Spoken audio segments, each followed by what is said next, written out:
चाय पी लीजिए, ma'am cold drink दीवाना बना दीजिए। एक बार चाय पी लीजिए, दीवाना बना दीजिए। जल्दी जल्दी चाय पी लीजिए, शूट खत्म कर लीजिए।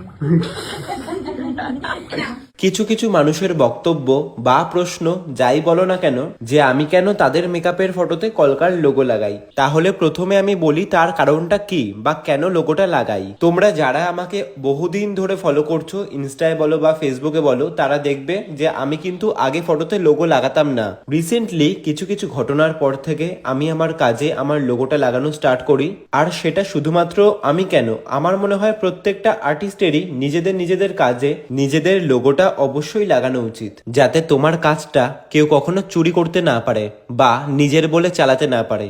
তাহলে তোমাদের একটা ছবি দেখাই, দেখো। হ্যাঁ, আমার সাথে একবার নয় বহুবার এমনটা হয়েছে। এবার তোমরাই আমাকে বলো আমি কি করব। আমি কি আমার কাজ এইভাবে বিক্রি করব লোকের কাছে? তোমরাই বলো আমাকে। মানে সবাইকে বলছি না, কিছু কিছু মানুষ এমন আছে যারা নিজেদের কাজের থেকে বেশি অন্যকে জাজ করতে ভালোবাসে, তাও আবার না বুঝে। তাদের মেইন সমস্যাটা হলো আমি কেন তাদের মেকআপের ছবিতে আমার কলকার লোগো লাগাই। মানে সিরিয়াসলি, তাহলে তোমাদের একটা ফটো দেখাই, দেখো। এটা হচ্ছে অরিজিনাল আউটপুট আর এইটা হচ্ছে আমার কলকার ছবি যেটাতে আমি লোগো লাগিয়েছি। আমি কিন্তু কখনোই ফাইনাল আউটপুটের ওপর লোগো লাগাই না।